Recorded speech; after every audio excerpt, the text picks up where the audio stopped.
Huh?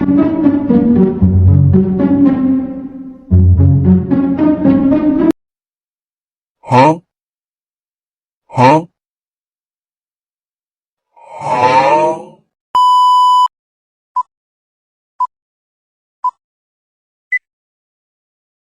Bismillahirrahmanirrahim. Assalamualaikum warahmatullahi wabarakatuh. Halo semuanya. Perkenalkan, nama saya Afiah Nur Inaya dari kelas 10-2. Di sini saya akan membuat video tugas tentang meneladani peran ulama penyebaran ajaran agama Islam di Indonesia. Masuknya agama Islam di Indonesia. Masuknya Islam ke Nusantara terjadi secara damai melalui dakwah para ulama dan pedagang muslim. Islam mudah diterima oleh masyarakat karena ajaran masuk Islam hanya membutuhkan syahadat dan ajaran Islam bersifat damai. Letak strategis Nusantara di jalur perdagangan dunia, yaitu India, Cina, dan Arab, membuat Indonesia menjadi tempat singgah para pedagang muslim, sehingga proses islamisasi berlangsung lama dan bertahap. Untuk menjelaskan di mana Islam pertama kali masuk ke Indonesia, para ahli mengemukakan beberapa teori, yaitu yang pertama, teori Gujarat. Islam datang ke Indonesia melalui Gujarat, yaitu India. Hal ini didukung karena ajaran tasawuf yang berkembang di Samudra Pasai, mirip dengan yang berkembang di Gujarat. Yang kedua, teori Mekah. Islam masuk dari Arab langsung sekitar abad ke-7 Masehi, dibawa oleh para saudagar Arab yang berdagang di pantai barat Sumatera. Bukti ini diperkuat oleh catatan dinasti Tang dari Cina. Yang ketiga yaitu teori Persia. Islam berasal dari Persia dan bercorak Syiah. Teori ini didukung kesamaan budaya seperti peringatan 10 Muharram yaitu Asyura di masyarakat Indonesia. Yang keempat yaitu teori Cina. Islam disebarkan oleh masyarakat muslim keturunan Cina. Bahkan dalam kronik Lenteng Sampokong, beberapa tokoh seperti Sultan Demak dan Wali Songo disebut memakai nama Tionghoa. Namun sebagian ahli mengkritik kelemahan teori ini. Yang kelima yaitu teori maritim. Islam masuk melalui jalur perdagangan laut yang telah ramai sejak dahulu. Saudagar muslim menguasai perniagaan internasional, sehingga Islam dikenal di pelabuhan-pelabuhan Nusantara sejak abad ke-1 hingga abad ke-5. Kemudian berkembang ke pedalaman Indonesia. Selanjutnya yaitu ada perkembangan Kesultanan Islam di Indonesia. Setelah Islam berkembang di Nusantara, umat Islam membangun kesultanan sebagai bentuk kekuasaan politik.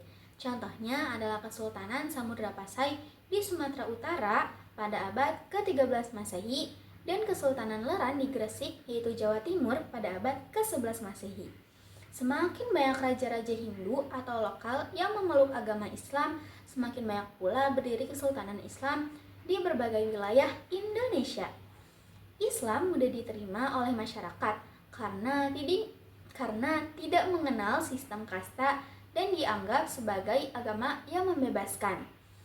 Perkembangan kesultanan juga dipengaruhi oleh dinamika politik dunia Islam seperti periode Rasyidin, Umayyah, Abbasiyah, dan Utsmani. Mayoritas masyarakat Nusantara menganut mazhab Syafi'i. Dibuktikan dari catatan Ibnu Batutah saat berkunjung ke Samudra Pasai tahun 745 sampai 740 Hijriyah. Kesultanan Samudra Pasai disebut menganut mazhab Syafi'i, bukan Syiah. Hal ini menjadi alasan Buya Hamka menolak teori Gujarat, karena jika Islam datang dari Gujarat seharusnya pasal bermazhab Syiah. Oleh karena itu, Buya Hamka berpendapat Islam dibawa langsung oleh pedagang Arab dari Mekah.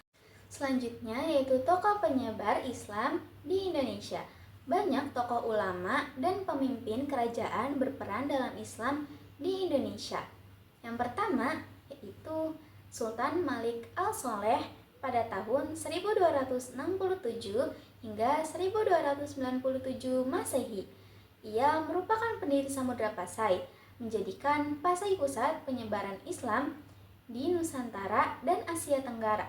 Selanjutnya yaitu ada Sultan Ahmad. pada tahun 1326 sampai 1348 Masehi. Ia menyebarkan Islam ke wilayah sekitar Samudra Pasai. Selanjutnya yaitu ada Sultan Alauddin Riayat Shah pada tahun 1538 sampai 1570 Masehi. Ia meletakkan dasar kejayaan Aceh dan mengundang ulama dari Persia dan India untuk dakwah. Selanjutnya yaitu ada Sultan Alauddin dari Goa. Ia merupakan raja pertama Goa yang memeluk Islam dan menyebarkannya ke Sulawesi Selatan. Selanjutnya yaitu ada Datuk Tunggul Parang. Ia berasal dari Kutai Kartanegara. Ia membawa dakwah Islam hingga Raja Kutai memeluk Islam dan berdirilah Kesultanan Kutai Kartanegara. Selanjutnya yaitu ada Sultan Zainal Abidin dari Ternate. Ia memperkuat pendidikan Islam dan membangun pesantren di Maluku. Selanjutnya yaitu ada Wali Songo. Ia pada tahun 1404 sampai 1546 Masehi. 9 wali pelopor penyebaran Islam di Jawa, yaitu ada Malik Ibrahim, Sunan Ampel, Sunan Bonang, Sunan Giri, Sunan Derajat, Sunan Kalijaga, Sunan Kudus, Sunan Maria, dan Sunan Gunung Jati. Mereka berdakwah melalui budaya, seni, pendidikan, perdagangan, pernikahan, hingga politik, serta mendirikan pesantren untuk menyebarkan Islam ke pedalaman. Kebanyakan ulama yang disebutkan di atas merupakan penulis-penulis hebat dengan karya mereka. Karya para ulama tersebut ditulis dalam bahasa Arab, Melayu, Jawa, atau bahasa lokal lainnya. Dan saat ini banyak yang dicetak ulang di Indonesia. Di antaranya yaitu karya-karya ulama di Indonesia, yaitu Nuruddin Ar-Narini berasal dari Aceh. Ia memiliki karya Sirat Al-Mustaqim dalam bidang fikih dan ibadah. Yang kedua yaitu Abdul Rauf As-Sinkili berasal dari Aceh. Ia memiliki karya terjemahan Al-Mustafid dan Miraat Al-Tulab. Ia di bidang tafsir dan fikih muamalah. Lalu yang ketiga ada Muhammad Arsyad Al-Banjari berasal dari Banjarmasin. Ia memiliki karya Sabil Al-Muhtadin dalam bidang fikih. Yang keempat yaitu Abdullah Mahfud Al-Termasi berasal dari Termas, Jawa Timur. Ia memiliki karya Minhaj Zawi Al-Nazar dalam bidang ulumul hadis.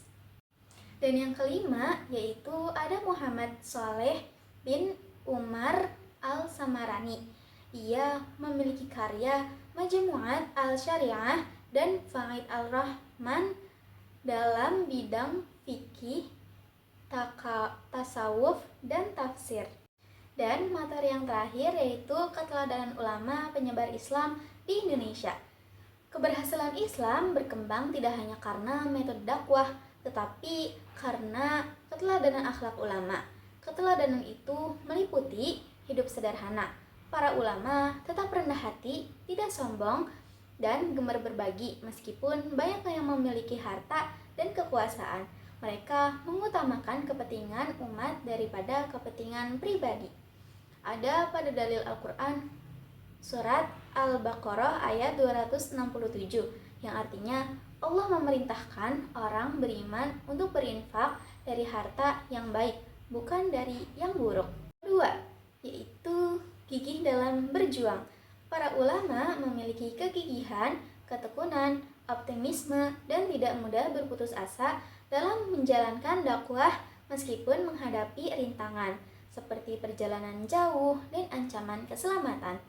Ada pada dalil Al-Quran surat Ar-Ra'd ayat 11 yang artinya Allah tidak akan mengubah keadaan suatu kaum sampai mereka mengubah keadaan diri mereka sendiri. Yang ketiga, menguasai ilmu agama secara luas dan mendalam. Para ulama belajar bertahun-tahun kepada guru besar, sehingga mereka memiliki keahlian dalam ilmu fikih, tafsir, akhlak, hadis, dan tasawuf. Setelah menguasai ilmu, mereka mengajarkannya kepada masyarakat dengan metode yang mudah dipahami. Ada pada dalil Quran surat At-Taubah ayat 122, yang artinya sebagian umat harus memperdalam ilmu agama dan kembali mengajarkannya kepada masyarakat. Yang keempat, yaitu produktif berkarya. Para ulama menghasilkan banyak karya berupa kitab, tulisan, dan risalah ilmu yang menjadi amal jariah bagi generasi berikutnya. Karya mereka menjadi rujukan pesantren hingga saat ini. Yang kelima, yaitu sabar. Para ulama bersabar dalam menghadapi ujian dakwah baik berupa fitnah, penolakan, perbedaan budaya, maupun perjalanan jauh. Ada pada dalil Quran surat Az-Zumar ayat 10 yang memiliki arti pahala tanpa batas diberikan kepada hamba-hamba Allah yang sabar. Yang keenam, menghargai perbedaan.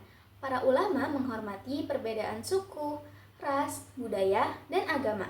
Mereka tidak memaksa dan tetap menghargai adat lokal yang tidak bertentangan dengan ajaran Islam.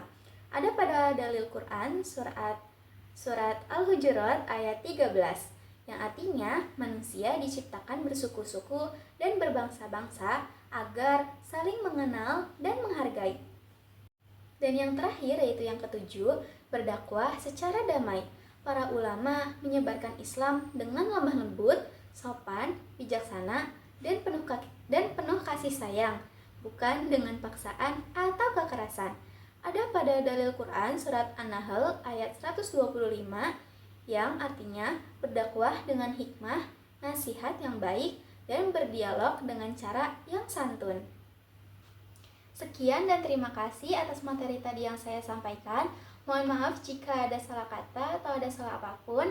Wassalamualaikum warahmatullahi wabarakatuh. Dadah semua.